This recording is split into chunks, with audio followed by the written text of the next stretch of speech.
Subscribe कीजिए science study bye Khan channel को और लेटेस्ट अपडेट के लिए बेल आइकन को प्रेस कीजिए। गुड डे एवरीबॉडी एंड अस्सलाम वालेकुम। तो बच्चों, आज हम स्टार्ट करते हैं electrode potential and electrochemical series. हमने लास्ट लेक्चर में पढ़ा था कि इलेक्ट्रोकेमिकल सेल और इलेक्ट्रोलाइटिक सेल क्या होते हैं, उसके बारे में कुछ हमने इन्फॉर्मेशन ली थी। तो आज हम पढ़ने जा रहे हैं electrode potential and electrochemical series. हमें पता है जो हमारे सेल होते हैं, चाहे वो किसी भी टाइप का सेल हो, तो उसमें क्या होते हैं, इलेक्ट्रोड होते हैं। ओके, एक सेल होता है वो किससे बना होता है? वो बना होता है इलेक्ट्रोड से। मान लो उसमें 2 इलेक्ट्रोड हैं, जैसे कि इलेक्ट्रोड एक 1 है प्लस इलेक्ट्रोड 2 है, और ये इलेक्ट्रोड 1 को हम हाफ सेल भी कहते हैं कि half cell 1 plus half cell 2। ठीक है, तो इसमें क्या है स्टूडेंट, हमें पता है कि एक सेल है वो इलेक्ट्रोड से मिलके बना है, मींस 2 इलेक्ट्रोड से मिलके बना है। तो अगर 2 इलेक्ट्रोड सेल में प्रेजेंट हैं, मतलब जो सेल में अगर 2 इलेक्ट्रोड हैं तो वो फुल सेल है। अगर एक इलेक्ट्रोड की बात करते हैं हम, तो वो क्या है, हाफ सेल है। अगर हम दूसरे इलेक्ट्रोड की बात करते हैं, वो भी क्या है, हाफ सेल है। और अगर हम हाफ सेल और हाफ सेल को जोड़ दें तो एक फुल सेल बन जाता है, जिसको हम बोलते हैं सेल। और ये जो सेल है ये मे भी अपना इलेक्ट्रोकेमिकल सेल भी हो सकता है और इलेक्ट्रोलाइटिक सेल भी हो सकता है। तो इसमें हम आगे बात करते हैं थोड़ा और अब हम देखते हैं कि ये इलेक्ट्रोड किस टाइप के होते हैं, कि किस चीज़ से बने होते हैं। तो ये इलेक्ट्रोड कुछ इस टाइप के होते हैं। जिंक Zn+2, जो कॉमन से है मैं यहाँ वो लिख देता हूँ, copper Cu+2 and iron Fe+2 and Fe3 positive, या फिर H2 और 2H पॉजिटिव, या फिर Cl2 एंड 2Cl नेगेटिव। तो अगर हम किसी एलिमेंट के 2 ऑक्सीडेशन स्टेट को हम आपस में जोड़ दें तो वो एक इलेक्ट्रोड बनता है। जैसे कि ये जिंक है, यहाँ पर जो जिंक की ऑक्सीडेशन स्टेट है वो 0 है और इसमें जो ऑक्सीडेशन स्टेट है वो 2 है। तो अगर हम इसकी बात करें तो ये एक इलेक्ट्रोड हो गया। दूसरा, सिमिलरली जो ये कॉपर है, यहाँ पर कॉपर की जो ऑक्सीडेशन स्टेट है OS है वो 0 है, यहाँ पर 2 है। Similarly iron +2+3। सिमिलरली ये हाइड्रोजन गैस है और ये हाइड्रोजन आयन है। और ये सिमिलरली ये Cl2 है, ठीक है, ये क्या है, क्लोरीन गैस, और ये क्या है, क्लोरीन का नेगेटिव आयन है। तो अगर ऐसे किसी भी एक पर्टिकुलर एलिमेंट के अगर हम 2 ऑक्सीडेशन स्टेट को आपस में जोड़ दें तो वो बनता है हमारा इलेक्ट्रोड। अब हम बात करते हैं इलेक्ट्रोड पोटेंशियल। तो जो इलेक्ट्रोड पोटेंशियल है, हम इसके पहले सबसे पहले बात करते हैं कि अगर हम एक इलेक्ट्रोड का, मतलब एक हाफ सेल का, अगर हम इलेक्ट्रोड पोटेंशियल अगर मेज़र करना चाहें तो वो हम नहीं कर सकते। हम हमेशा किसी भी 2 इलेक्ट्रोड के बिटवीन जो इलेक्ट्रोड पोटेंशियल डिफरेंस है उसको मेजर कर सकते हैं। हम पर्टिकुलर किसी भी एक इलेक्ट्रोड का इलेक्ट्रोड पोटेंशियल मेजर नहीं कर सकते। तो यहाँ पर हम थोड़ा लिखते हैं, we cannot measure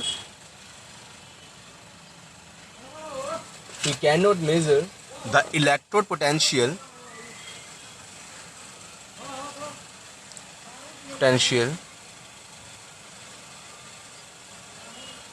of only one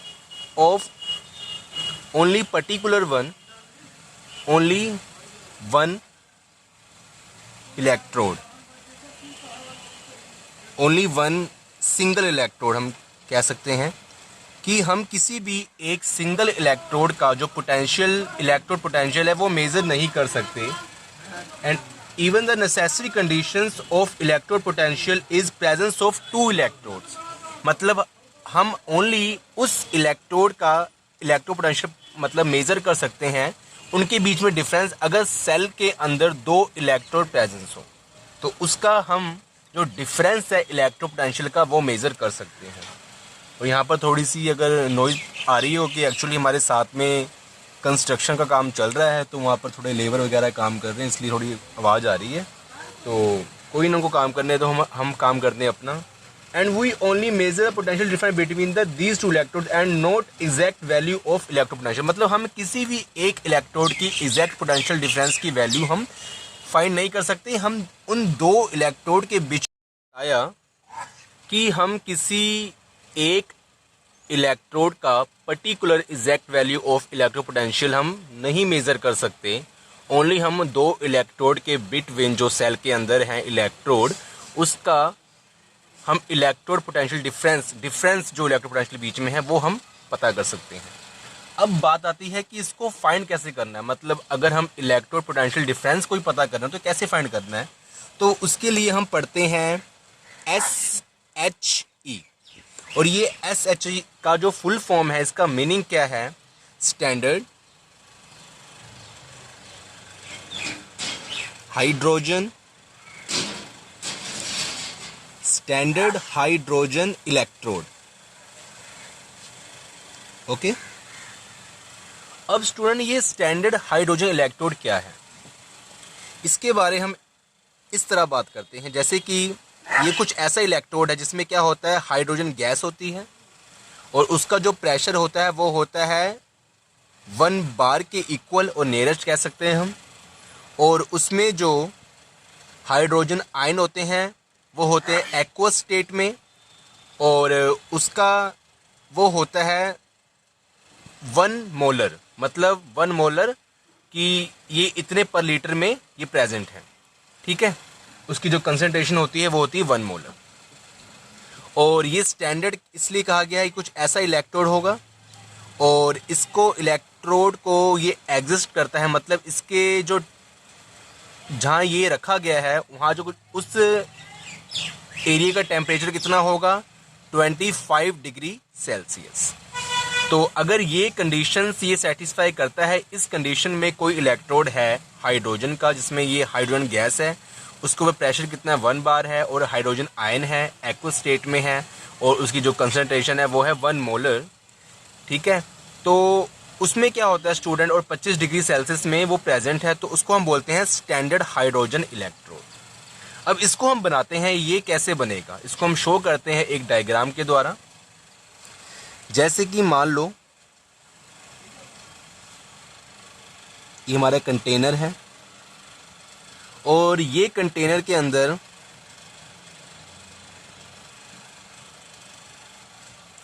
ये स्टूडेंट जो ये एक्वा सॉल्यूशन है ये है H पॉजिटिव, इसकी कंसंट्रेशन है 1 मोलर। ओके, अब ये H पॉजिटिव जो आयन है इसको हम इसका कोई कह सकते हैं कि अकेला जो इसका सोल्यूशन तो हम नहीं ले सकते, तो हम लेते हैं HCl, H positive and Cl negative, ठीक है। तो इसमें क्या होगा स्टूडेंट हमारा कि इसमें हमारा Cl नेगेटिव का कोई काम नहीं है, तो इसको हम नेगलेक्ट करेंगे। हमारा जो काम है वो काम है H पॉजिटिव से। अब इसमें हम क्या करेंगे, एक टेस्ट ट्यूब लगा देंगे जिसके थ्रू हम हाइड्रोजन गैस H2 जिसका कि प्रेशर होगा 1 बार इसमें फिल करेंगे। और इसके साथ साथ ही हम एक प्लेटिनम वायर लगा देंगे कि जिससे इसकी इलेक्ट्रिसिटी वगैरह पास हो, वो सब कुछ लगा देंगे। अब मैंने ये तो हो गया हमारा एक हाफ सेल, एक सिंगल इलेक्ट्रोड। अब मैं दूसरी तरफ अगर मैंने एक फुल सेल बनाना है तो अब हम क्या करते हैं, एक और इलेक्ट्रोड लेते हैं। मान लो कि हम लेते हैं जिंक का इलेक्ट्रोड, जिसमें हम क्या करेंगे, जो सोल्यूशन हम फिल करेंगे उस टब के अंदर, उस वेसल के अंदर, वो कर देंगे ZnSO4 जिंक सल्फेट का। और उसमें जैसे कि हमने यहाँ वायर यूज़ करी है, यहाँ पर हम यूज़ करेंगे एक मेटल रोड यूज़ करेंगे। अगर हम मेटल रोड यूज़ करते हैं, हमें पता है कि जो मेटल है वो क्या है कि इलेक्ट्रिसिटी की कंडक्टर है, तो यहाँ पर हम कोई वायर यूज़ नहीं करेंगे एक्सटर्नल। ठीक है, तो ये इसको जो ये मेटल रोड है हमारी, ये हमारी जिंक रोड ही है। ठीक है, जिंक रोड है।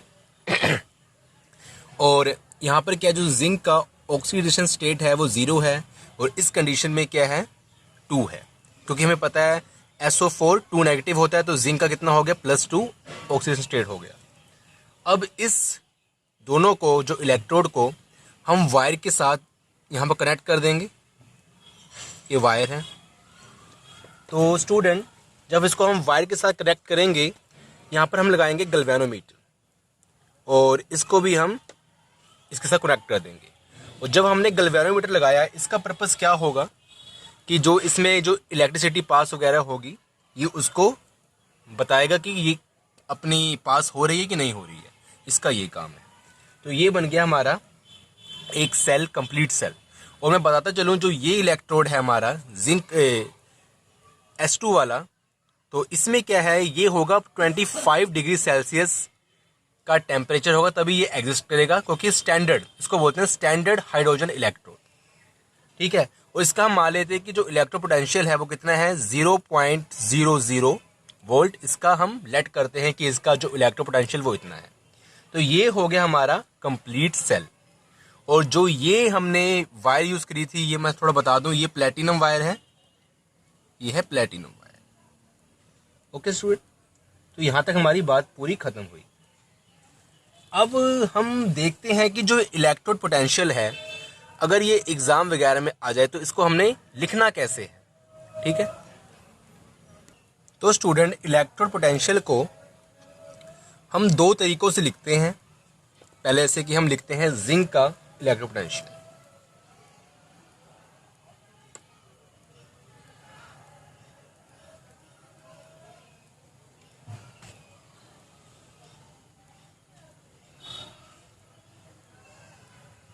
वोल्ट, और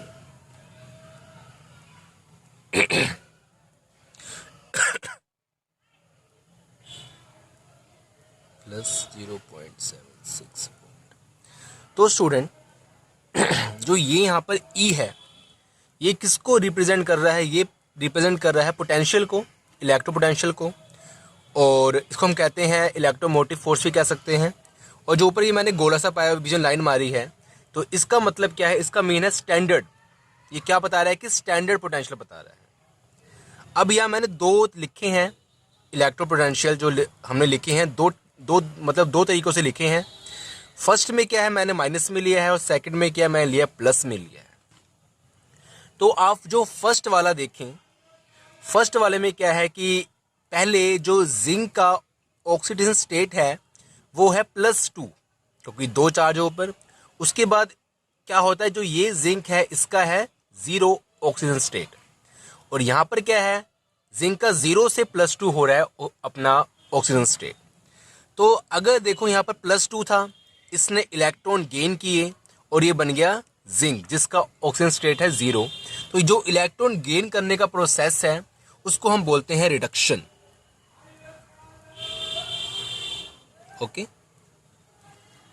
और सिमिलरली अगर ये देखो इलेक्ट्रॉन क्या है, या जिंक है 0 है, इसने इलेक्ट्रॉन लूज किए, छोड़ दिए, और इसमें क्या, ये क्या बन गया जिंक +2। ठीक है, तो इसको बोलते हैं ऑक्सीडेशन। ये प्रोसेस क्या है, ऑक्सीडेशन। तो इसको हम 2 तरीक़ों से लिख सकते हैं इलेक्ट्रो पोटेंशियल को। लेकिन जो एग्ज़ाम में आता है, जो हमारे पेपर वगैरह में क्वेश्चंस आते हैं, जो क्वेश्चन आएंगे, उसमें हमेशा हमने कुछ भी लेना है तो हमने हमेशा ये यूज़ करना है। अगर एग्ज़ाम में आता है कि इलेक्ट्रोड पोटेंशियल, अगर उन्होंने दिया हुआ कि इलेक्ट्रो पोटेंशियल, उन्होंने बस लिखा हुआ है, ये नहीं बताया कि वो रिडक्शन है या ऑक्सीडेशन है, तो आपने क्या मानना है, हमें सिर्फ यही दिया हुआ है ये क्या है, रिडक्शन वाला इलेक्ट्रोपोटेंशियल दिया हुआ है। जब भी हमेशा पेपर में आएगा, एग्जाम में आएगा, तो आपको हमेशा यही दिया होगा और ये नहीं दिया होगा, ठीक है। क्योंकि ये अगर ये दिया होगा तो ये हाई क्लास स्टडी में दिया होगा, एमएससी बीएससी लेवल के केस में दिया होगा। लेकिन बीएससी लेवल के केस में भी एक्चुअली आपको यही दिया होगा, एमएससी लेवल के केस में आपको ये हो सकता है। लेकिन आपको जो +2 तक आपको एग्जाम में कहीं भी लिखा हो इलेक्ट्रोपोटेंशियल, तो आपने यही वाला जो रिडक्शन वाला इलेक्ट्रोपोटेंशियल है आपने यही यूज़ करना है। तो एक बात तो ये हुई। अब इसकी बात हम यहाँ ख़त्म करते हैं। अब स्टूडेंट हम पढ़ते हैं इलेक्ट्रोकेमिकल सीरीज़। ओके, अब स्टूडेंट हम बात करते हैं इलेक्ट्रोकेमिकल सीरीज़। तो ये इलेक्ट्रोकेमिकल सीरीज़ है क्या? वैसे तो बहुत सारी इलेक्ट्रोकेमिकल सीरीज़ हैं, तो मैं कुछ इंपॉर्टेंट्स यहाँ लिख देता हूँ, जैसे कि लिथियम प्लस से, लिथियम अगर होता है, इसका रिडक्शन होता है स्टूडेंट, तो इसका जो कितना हो जाता है -3.05, ठीक है। Na पॉजिटिव से अगर Na कन्वर्ट होता है, इसका जो इलेक्ट्रोपोटेंशियल है वो है -2.71 वोल्ट, यहाँ वोल्ट लगा देते हैं। सिमिलरली अगर Al+3 से Al में कन्वर्ट होता है, तो इसका जो है -1.66 वोल्ट। जिंक +2 से जिंक में कन्वर्ट होता है, इसका है -0.76 वोल्ट। Fe+2 से Fe में कन्वर्ट होता है, तो उसका है -0.44 वोल्ट। अगर 2H पॉजिटिव से H2 में कन्वर्ट होता है, तो उसका है ±0.00 वोल्ट। Cu+2 से Cu में कन्वर्ट होता है, उसका है अपना +0.34 वोल्ट। और अगर Ag प्लस से Ag में कन्वर्ट होता है स्टूडेंट, तो उसका है +0.84 वोल्ट। तो स्टूडेंट यहाँ पर हमने सिर्फ लिए हैं रिडक्शन पोटेंशियल, और जो हाइड्रोजन है इसको हमने 0 माना है। जो इससे कम है उसका क्या लेना है, नेगेटिव। इससे ज़्यादा है वो लेना है पॉजिटिव। तो ये हमारे मेन है जो मैंने लिए हैं, जो हमारे +2 और वगैरह वगैरह के एग्ज़ाम में, किसके भी बीएससी वगैरह किसी के एग्ज़ाम में हमारे यूज़ होते हैं। ये मैंने वैसे बहुत सारे हैं। और आपको मैं एक बता दूँ फॉर्मूला, और कि आपने जो ये ध्यान में रखना है, ओनली सीरीज़ याद रखनी है ये वाली। आपने इन वैल्यूज़ को याद नहीं करना, ना इसको ध्यान में रखना है, ना किसी हिसाब से इसको याद करना, क्योंकि एग्ज़ाम में अपने आप गिवन होगी, इसकी जो वैल्यू होगी। बस आपने सीरीज़ ध्यान में रखनी है कि कैसे कैसे, ठीक है। जो हाइड्रोजन से कम है वो नेगेटिव में है, और जो हाइड्रोजन से ज़्यादा है वो पॉजिटिव में है। और इसको बोलते हैं हम इलेक्ट्रोकेमिकल सीरीज़। तो स्टूडेंट ये लेक्चर को हम यहीं अब स्टॉप करते हैं। अब आगे हम देखते हैं, आगे पढ़ेंगे नेक्स्ट लेक्चर में इसके बारे में कुछ और। तो फिर मिलते हैं। खुदा हाफिज़, गुड बाय।